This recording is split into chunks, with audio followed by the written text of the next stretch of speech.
جماعة الحق والهدى والسنة هم السلفيون.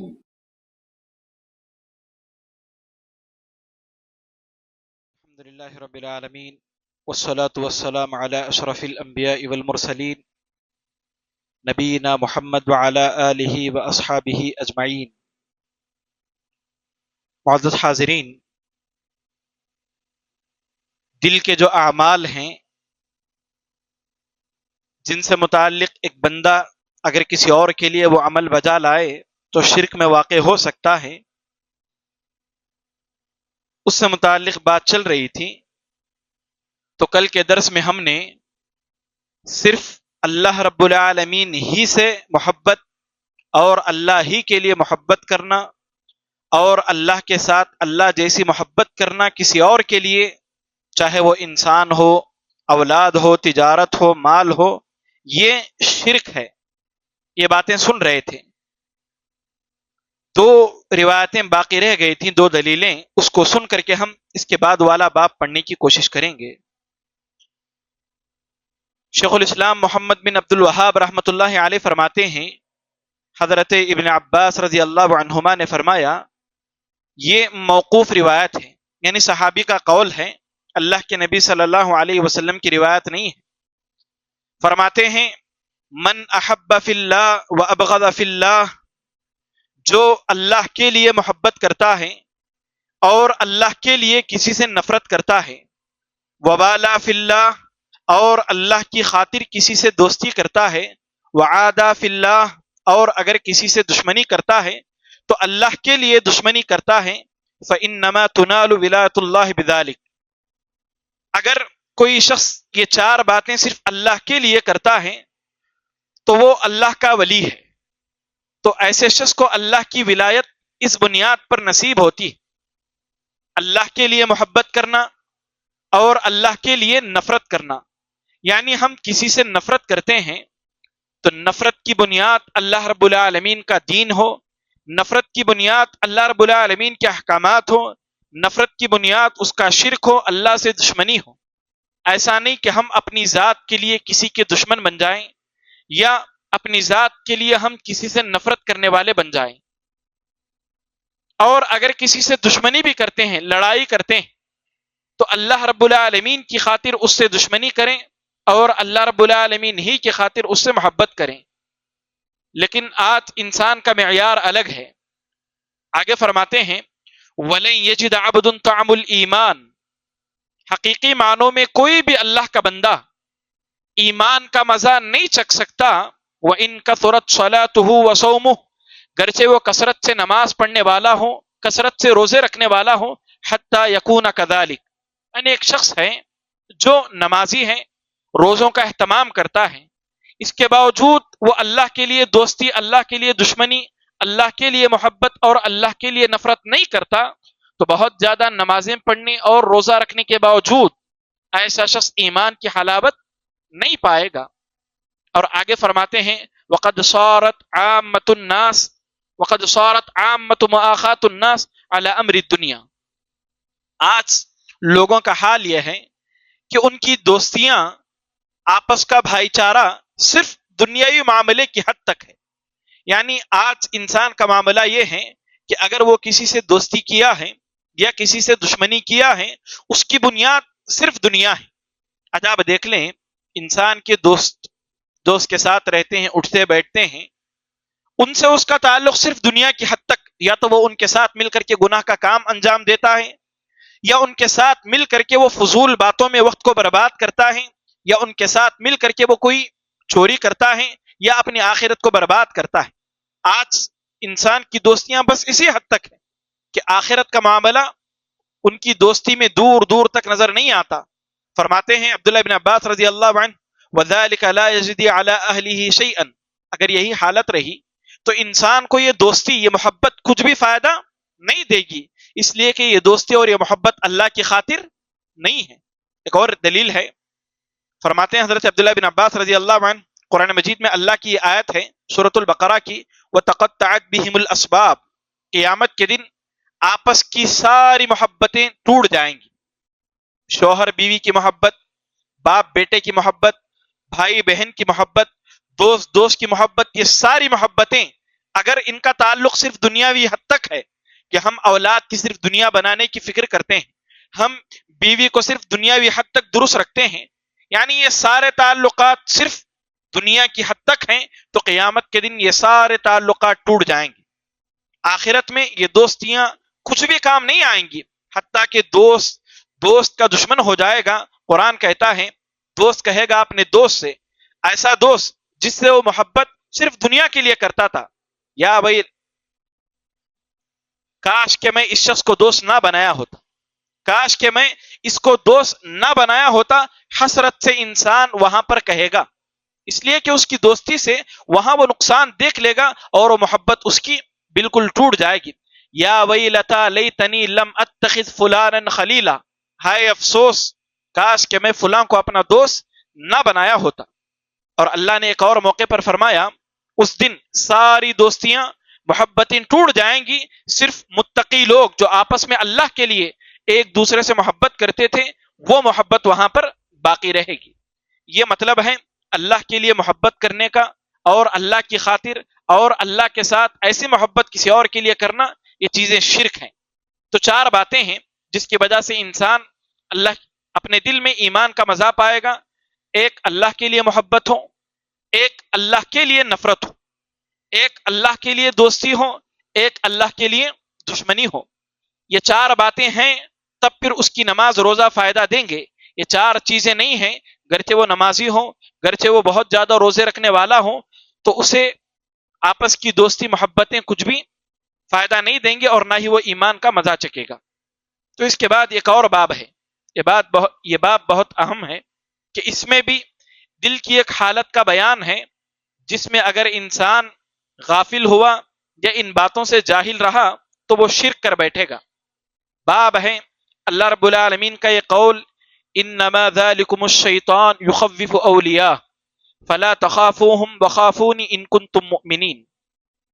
اس آیت کا پس منظر ہے کہ جنگ احد میں کفار نے 70 صحابہ کو شہید کر دیا۔ جب وہ لوٹ کر کے جا رہے تھے تو انہوں نے یہ ارادہ کیا کہ ہم صرف 70 صحابہ کو قتل کیے مسلمانوں کو، ہم انہیں نیست و نابود کر دیں گے، انہیں مکمل قتل کریں گے، دوبارہ ہم مدینے کی طرف جائیں گے۔ تو یہی بات کہ صحابہ کو ڈراتے ہوئے کچھ لوگوں نے کہا، وہ بہت سارے لوگ پھر سے جمع ہو گئے ہیں، آ رہے ہیں تم کو قتل کر دیں گے، صحابہ کو ڈرانے کے لیے۔ تو صحابہ ان کی اس بات سے نہیں ڈرے، بلکہ صحابہ زخمی حالت میں کفار کا تعاقب کیے، ان کے پیچھے گئے۔ وہ لوگ آ رہے ہیں، ہم خود ان کے پاس جاتے ہیں، ہم خود ان سے لڑائی کریں گے، قتال کریں گے۔ تو جب کفار صحابہ کو ڈرا رہے تھے، اس موقع پر ان کا ایمان اور بڑھ رہا تھا۔ دشمن کے خوف سے صحابہ نے خوف نہیں کھائے۔ اس موقع پر اللہ رب العالمین نے اس آیت کو نازل کیا، اور یہی اس ساری صورتحال کا پس منظر ہے۔ اللہ نے کہا انما ذالکم الشیطان یخوف اولیاء، یقیناً شیطان اپنے دوستوں کو، اپنے ولیوں کو خوف میں مبتلا کرتا ہے۔ اپنے جو ولی ہیں، جو شیطان کے پیروکار ہیں، جو شیطان کے دوست ہیں، شیطان انہیں خوف میں مبتلا کرتا ہے۔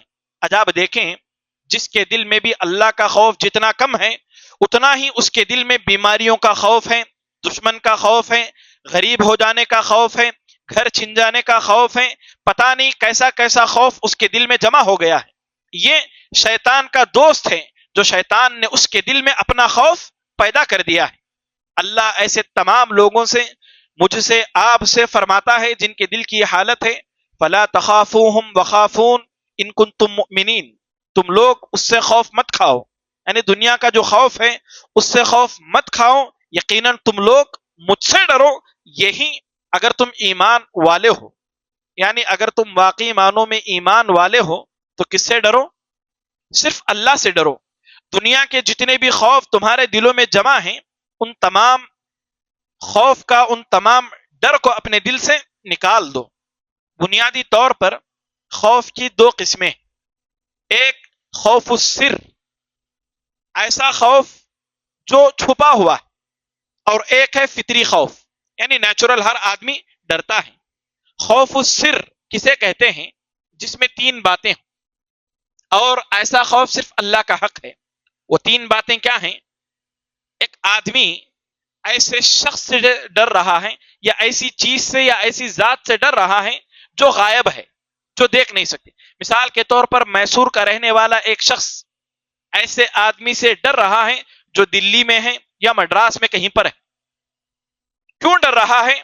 دوسری وجہ، اس کے پاس قدرت ہے کہ وہ وہاں رہتے ہوئے ہمیں نقصان پہنچا سکتا ہے، ہمیں پریشانی میں مبتلا کر سکتا ہے۔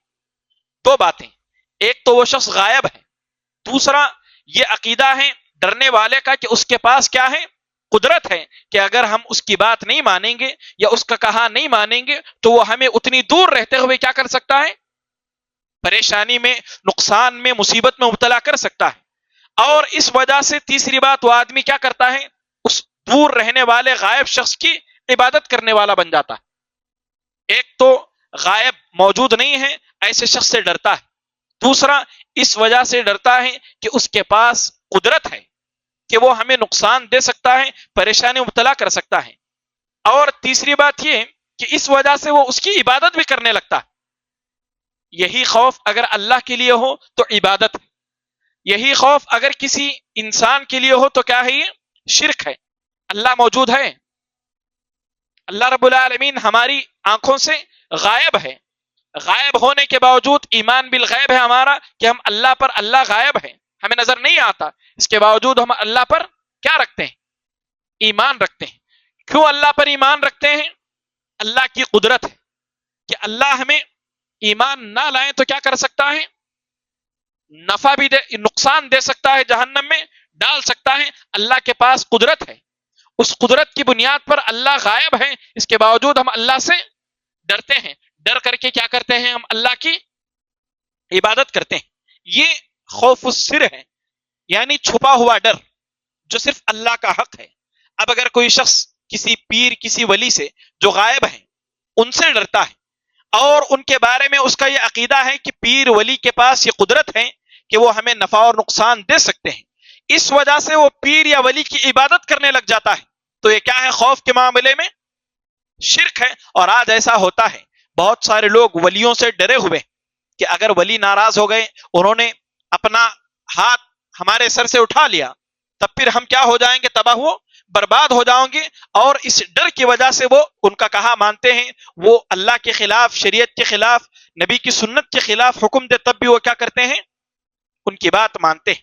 یہ ایسا ڈر ہے جس کا تعلق اللہ کی ذات سے ہونا چاہیے، ہم ایسا صرف اللہ سے ڈریں، اللہ کے علاوہ کسی اور سے ایسا ڈرنا کیا ہے؟ یہ شرک ہے۔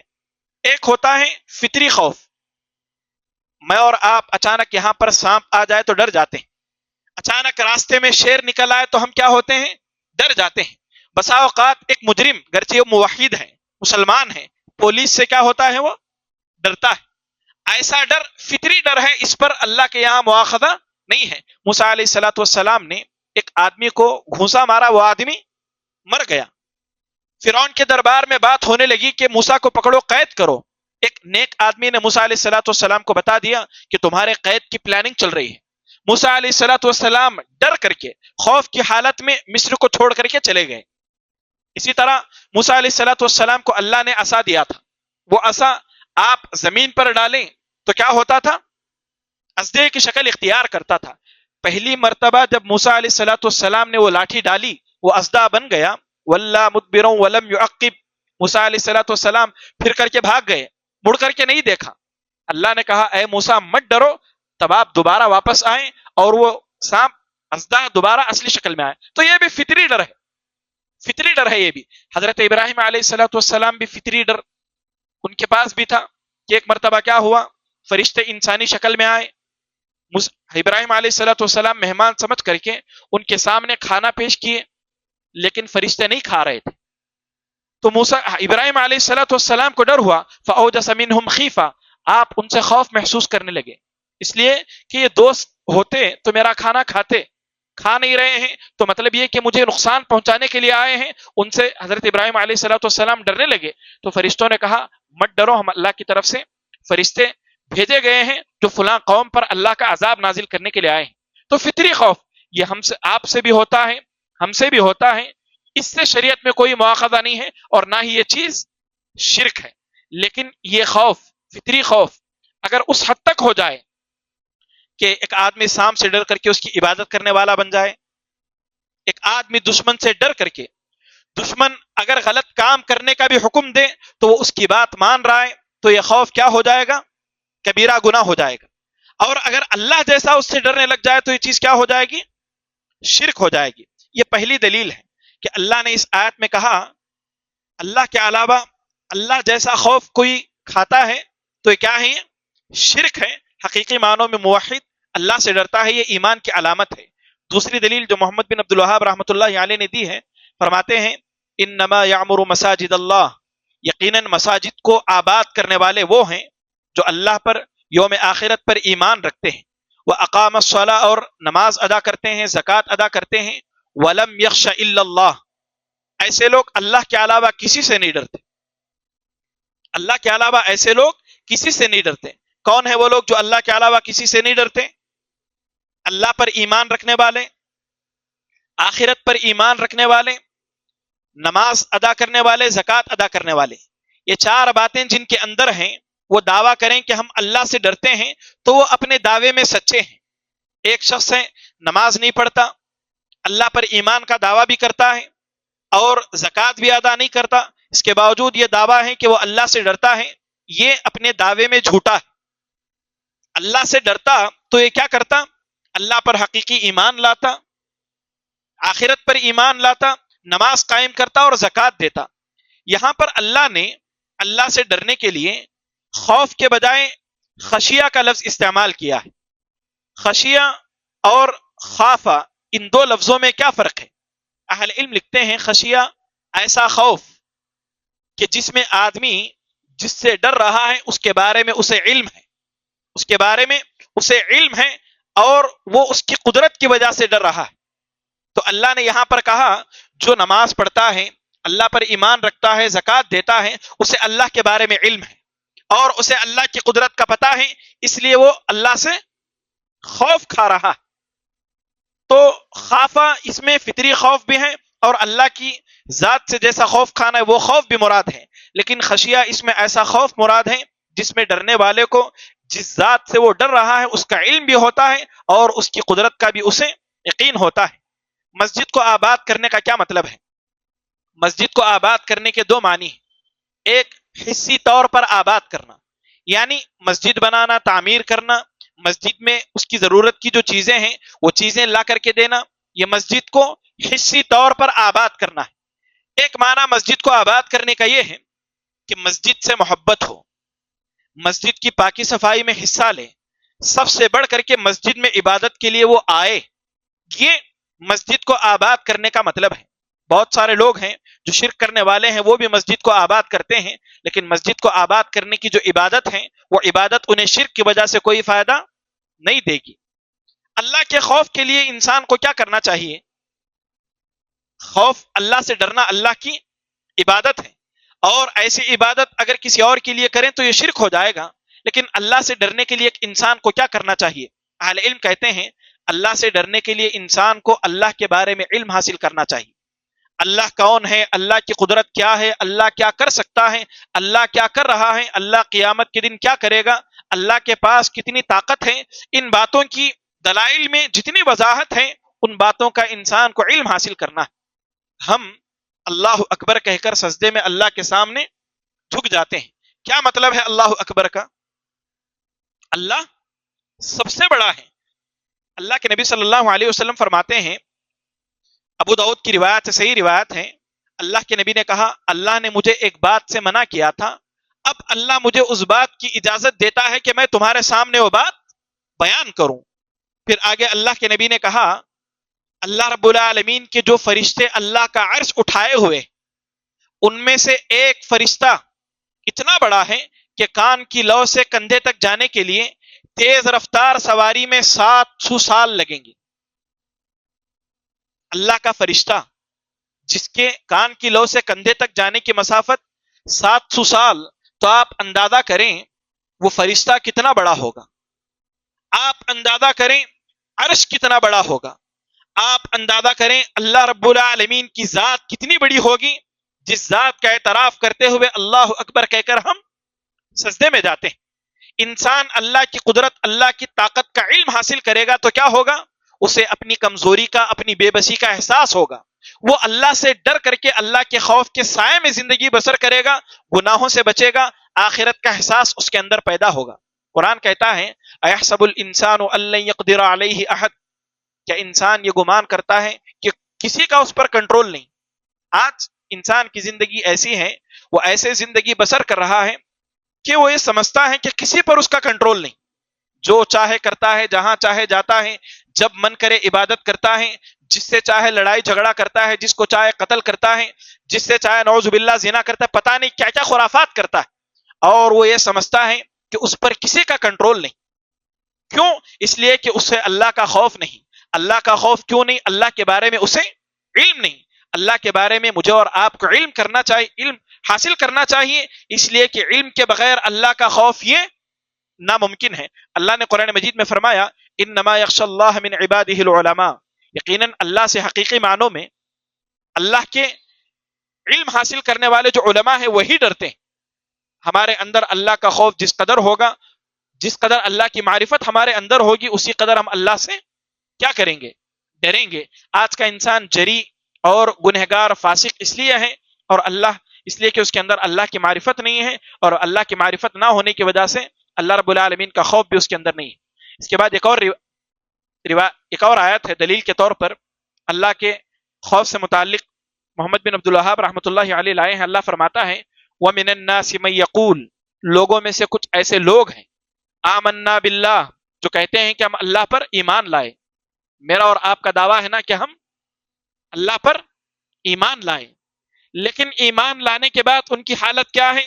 فَإِذَا أُوذِيَ فِي اللَّهِ، جب اللہ کے راستے میں انہیں اذیت دی جاتی ہے، تکلیف دی جاتی ہے، جعل فتنة الناس كعذاب اللہ، لوگوں کی طرف سے ملنے والی اس تکلیف کو ایسا شمار کرتے ہیں گویا کہ اللہ نے ان پر عذاب نازل کر دیا۔ اس آیت میں اللہ سے خوف کا بیان کہاں ہے؟ اگر ہم غور کریں تو اس میں اللہ رب العالمین سے جیسے خوف کھانا ہے، ویسے انسان مخلوق سے خوف کھا رہا ہے، یہ بات نکل آئے گی۔ ایک شخص ایمان لایا اور اس نے دعویٰ کیا ہم اللہ پر ایمان لائے، اور آپ یاد رکھیں جو بھی اللہ پر حقیقی ایمان لاتا ہے، اس ایمان کی وجہ سے اس پر تکلیف، مشقت، مصیبت آنا لازم ہے۔ اگر کوئی شخص ایمان لایا لیکن اس کی زندگی میں کہیں پر بھی ایمان کی وجہ سے مشقت، مصیبت، تکلیف نہیں ہے، اسے اپنے ایمان کا جائزہ لینا ہے۔ اس کا ایمان مکمل نہیں ہے، اس کا ایمان مکمل نہیں ہے۔ آپ توحید کی دعوت دیں تو شرک کرنے والے آپ کے دشمن ہیں، آپ سنت کی دعوت دیں، بدعت کرنے والے آپ کے دشمن بن جائیں گے۔ ایک آدمی اٹھ کر کے آپ میں سے دعویٰ کریں کہ ہم اللہ پر ایمان لائیں لیکن آج تک ہمیں تکلیف اور مشقت نہیں ہوئی، تو ہم اس سے کہیں گے تم اللہ پر حقیقی معنوں میں ایمان نہیں لائے ہو، یا لائے ہو تو تمہارا ایمان اس قدر کامل ایمان نہیں ہے۔ اس لیے کہ کامل ایمان والوں پر آزمائش آنا یہ فطری چیز ہے، یہ لازمی چیز ہے جس سے ہر انسان کو گزرنا پڑے گا۔ مثال کے طور پر ایک شخص ہے جو کپڑے سلتا ہے، موحد ہے، ایمان والا ہے، اس پر تکلیف کیسے آئے گی؟ اس کو ایک بہت بڑا آرڈر ملا جس میں ایسے کپڑے سلنے کی بات کی گئی جو بدعت کے لیے استعمال ہوتے ہیں۔ ظاہر سی بات ہے اسے وہاں پر اس کو چھوڑنے میں تکلیف ہوگی، مشقت ہوگی۔ اگر کر لے گا تو بہت زیادہ منافع ہے، نہیں کرے گا تو گھاٹا ہے۔ ایمان کی وجہ سے، سنت کی وجہ سے وہ وہاں پر نقصان میں ہے۔ ایک شخص ہے جسے مندر کو پینٹ کرنے کا حکم دیا گیا، وہ شخص اللہ سے ایسی محبت کرتا ہے، ایک مندر کو آباد ہرگز نہیں کرے گا۔ بہت زیادہ پیسے مل رہے تھے اسے، لیکن اللہ کے لیے اس نے اس کو چھوڑ دیا۔ مشقت ہے ایمان لانے کی وجہ سے۔ ایسا آپ اپنی زندگیوں کا جائزہ لیں، آپ کو اللہ پر ایمان لانے کی وجہ سے کہیں نہ کہیں کسی نہ کسی طرح کی مشقت ہے۔ اگر آپ اس مشقت پر صبر کرتے ہیں اور اس مشقت دینے والے سے ڈرتے نہیں ہیں تو آپ اللہ پر حقیقی معنوں میں ایمان لائیں اور آپ کے دل میں اللہ کا حقیقی خوف ہے، لیکن آپ اس آرڈر دینے والے سے ڈر جاتے ہیں، یا پھر آپ فقیر ہونے سے ڈر جاتے ہیں اور اس بدعت کو کام کر دیتے ہیں، یا شرکیہ ٹھکانے کو اچھا بنا دیتے ہیں۔ تو دین کے راستے میں جو آزمائش تم پر آئی، تم نے اس سے ڈر کر کے کیا کیا؟ اللہ سے جیسا خوف کھانا ہے ویسا خوف تم نے اس سے کھایا، اور تم نے بدعت کا ساتھ دیا، شرک کا تم نے ساتھ دیا۔ حقیقی معنوں میں جو اللہ پر ایمان لاتے ہیں وہ اس راستے میں آنے والی مشقت کو کیا کرتے ہیں؟ برداشت کر لیتے ہیں، جتنا بڑا آرڈر کیوں نہ ہو، اگر اس میں اللہ کے رسول کی نافرمانی ہے تو وہ اس طرف آنکھ بھی اٹھا کر کے نہیں دیکھتے۔ اسی طرح اسی سے متعلق ایک اور روایت ہے، حدیث ہے، یہ مرفوعاً حدیث ہے، بعض اہل علم نے اس پر کلام کیا ہے لیکن اس کا معنی بالکل صحیح ہے، بہت اہم روایت ہے۔ حضرت ابو سعید خدری رضی اللہ عنہ راوی ہیں، فرماتے ہیں ان من ضعف الیقین، یقیناً آنے والی باتیں یہ آدمی کے یقین کی کمزوری کی علامت ہے۔ ہمارا یقین ہے کہ ہم اللہ پر ایمان لائے، اللہ ہے، ہمارا یقین ہے اس پر، لیکن آنے والی 3 باتیں اگر میرے اور آپ کے اندر ہیں تو میں اور آپ یقین میں کمزور ہیں۔ پہلی بات ان ترضی الناس بسخط اللہ، یہ کہ آدمی لوگوں کو راضی کرنے کے چکر میں اللہ کو ناراض کر دیتا ہے۔ لوگ خوش ہوں، بیوی، والدین، خاندان والے، دوست، ہم جہاں کام کرتے ہیں ہمارا کام کرنے والا خوش ہو، ہم جس آفس میں کام کرتے ہیں اس کا مالک خوش ہو، اس چکر میں اگر ہم اللہ کو ناراض کرتے ہیں، ان کی محبت میں ہم اللہ رب العالمین کے خوف کی پرواہ نہیں کرتے، ان کو خوش کرنے کے چکر میں اللہ رب العالمین ناراض ہو کر کیا کر سکتا ہے اس بات کو بھلا دیتے ہیں، تو ہمارے یقین میں کیا ہے؟ کمی ہے۔ پہلی بات، لوگوں کو خوش کرنے کے چکر میں اللہ کو ناراض کرنا یہ اس بات کی علامت ہے کہ ہمارا یقین کامل نہیں ہے۔ اور آج ایسا ہوتا ہے نا، آج ایسا ہوتا ہے، آدمی جس جگہ پر کام کرتا ہے اس آفس میں اسے داڑھی رکھنے کی اجازت نہیں ہے، لیکن وہ ان لوگوں کو خوش کرنے کے لیے کہ وہ لوگ اسے وہاں رہنے کا موقع دیں داڑھی کٹوا دیتا ہے۔ آدمی جہاں کام کرتا ہے اس کا مالک اسے 5 وقتہ نماز با جماعت ادا کرنے کی اجازت نہیں دیتا، وہ ناراض نہ ہو جائے اس لیے اوقات میں جو نماز پڑھنا ہے آدمی اس کو چھوڑ کر کے اس آفس میں رہ کر کے عبادت کرنے کے لیے لگ جاتا ہے۔ ایک مزدور ہے جو کسی ایسے مالک کے پاس جا کر کے مزدوری کرتا ہے جو نماز کے وقت اسے جا کر کے نماز ادا کرنے کی مہلت نہیں دیتا، لیکن اس آدمی کو اس کی پرواہ بھی نہیں ہے۔ اس کا مالک نماز کو چلے جائے گا، یہ میں نماز کو چلا جاؤں گا تو میرا مالک، میرا اونر ناراض ہو جائے گا، یہ وہی رہتا ہے، اسے پرواہ نہیں کہ وقت پر نماز نہ پڑھنے کی وجہ سے اللہ ناراض ہو رہا ہے۔ تو پہلی بات کہ لوگوں کو خوش کرنے کے لیے اللہ کی ناراضگی کی پرواہ نہیں کرتا۔ دوسری بات، اللہ کے رزق پر لوگوں کی وہ تعریف کرتا ہے۔ رزق دینے والی ذات کون ہے؟ اللہ کی۔ ہم جس کے پاس کام کرتے ہیں اونر سبب ہے کہ اس نے ہمیں کام دیا، لیکن حقیقی معنوں میں رزق دینے والا کون ہے؟ اللہ رب العالمین ہے۔ تو آدمی کیا کرتا ہے؟ لوگوں سے اس قدر خوف کھاتا ہے، ان کی اس قدر جی حضوری کرتا ہے کہ اللہ نے جو رزق دیا اس معاملے میں ان سے کہتا ہے آپ نہیں ہوتے تو مجھے کھانا نصیب نہیں ہوتا، آپ نہیں ہوتے تو میرے گھر کا چولہا نہیں جلتا۔ اللہ کے رزق پر، اللہ کی دی ہوئی رزق پر کسی انسان کی تعریف کرنا یہ کیا ہے؟ یقین کی کمی کی علامت ہے، اور آج ایسا بھی ہوتا ہے۔ ایک آخری بات، تیسری بات یہ ہے کہ آدمی اللہ رب العالمین ایک چیز سے اسے محروم کیا ہے، اس چیز کے نہ ملنے پر لوگوں کی مذمت بیان کرتا ہے۔ مثال کے طور پر آدمی کا ایک رشتہ ایک جگہ ہونے والا تھا، وہ رشتہ نہیں ہوا، وہ لوگوں کو کوستا ہے کہ انہوں نے جا کر کے کان بھرے ہوں گے اس وجہ سے میرا رشتہ نہیں ہوا۔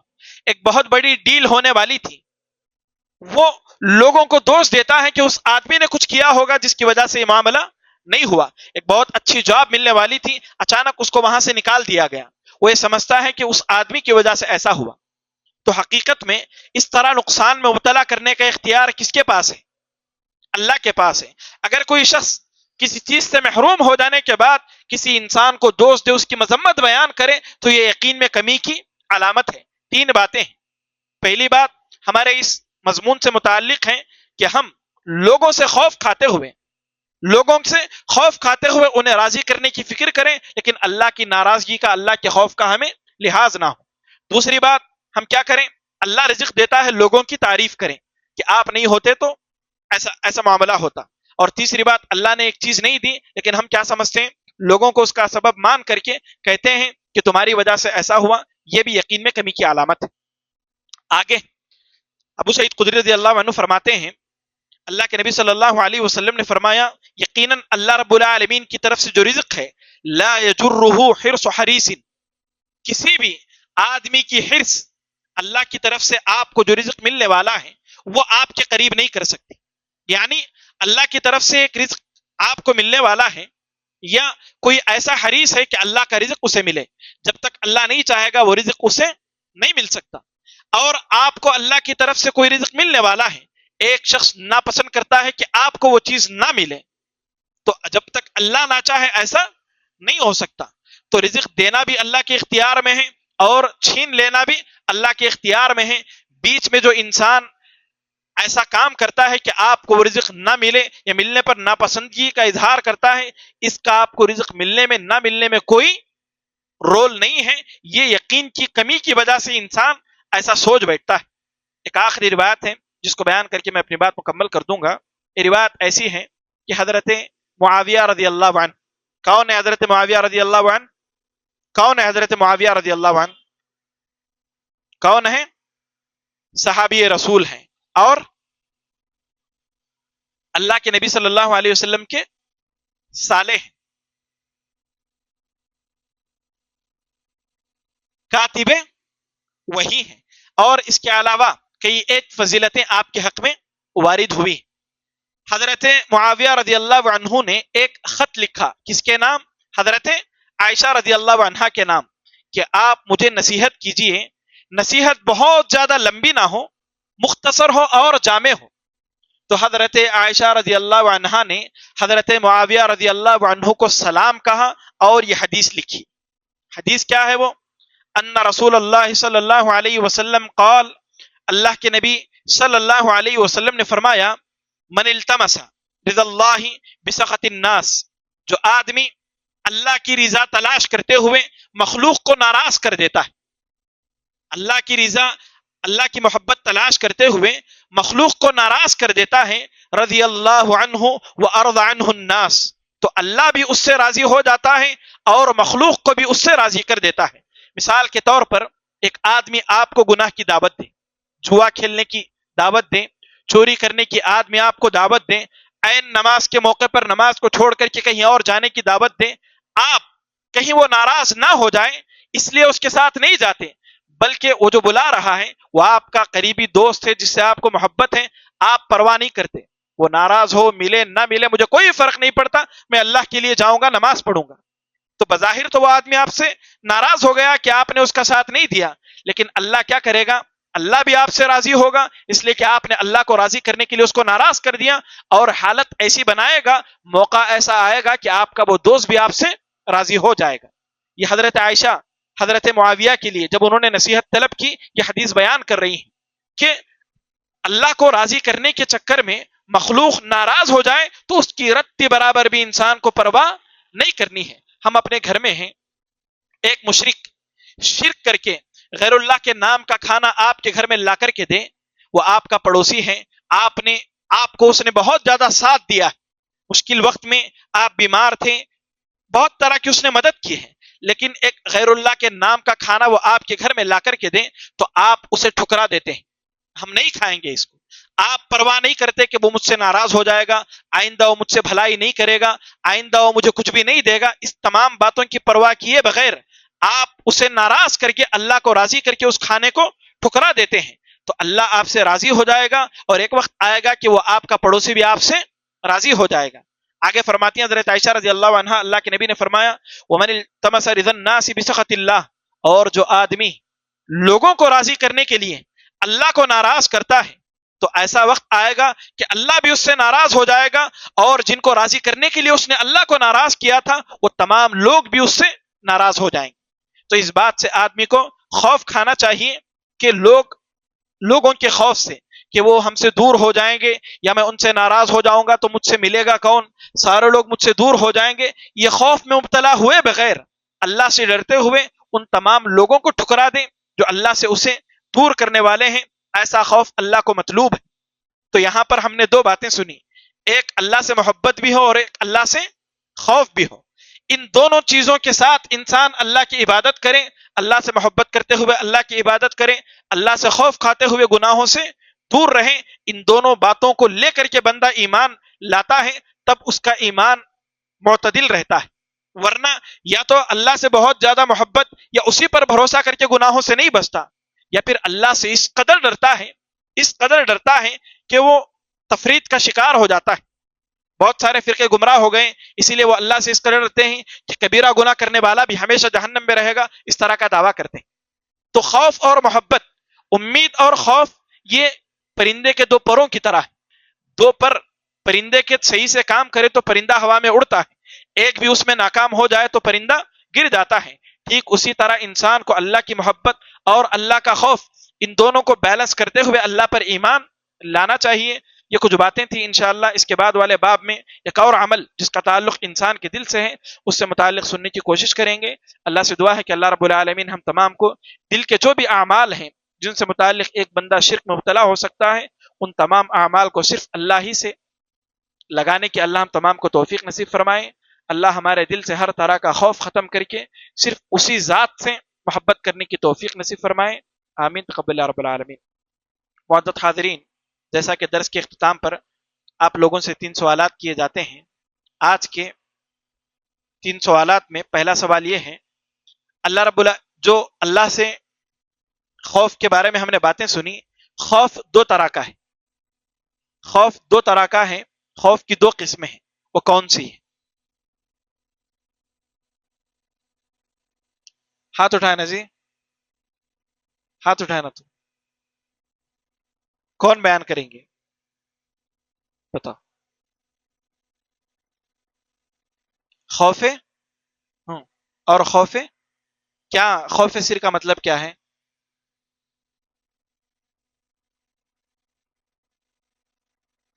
خیر چلو آپ کا جواب ہو گیا، بارک اللہ فیک۔ خوف سر اور فطری خوف، خوف السر کسے کہتے ہیں؟ اس میں 3 باتیں آتی ہیں، کون بیان کریں گے؟ ان کو انعام کے ساتھ ساتھ 100 روپے بھی ملیں گے۔ خوف السر کسے کہتے ہیں، بیان کرنا آپ لوگ۔ ہاں عبداللہ۔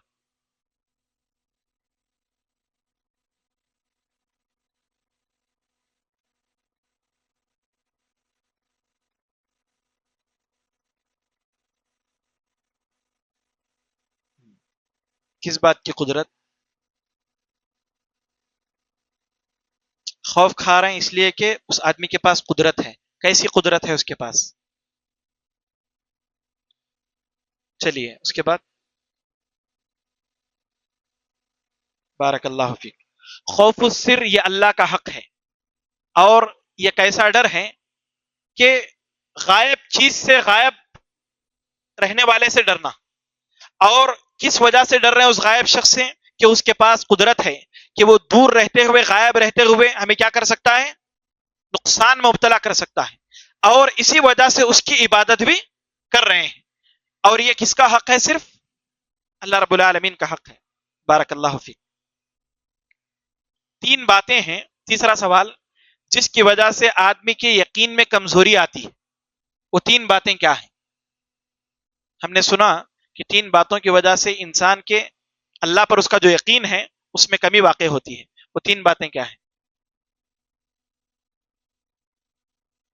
ہاں، لوگوں کی خوشی کے لیے اللہ کو ناراض کر دینا، ایک۔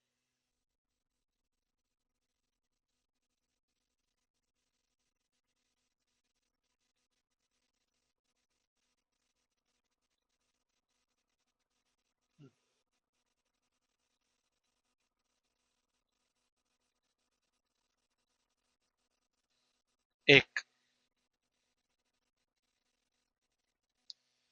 بارک اللہ فیک۔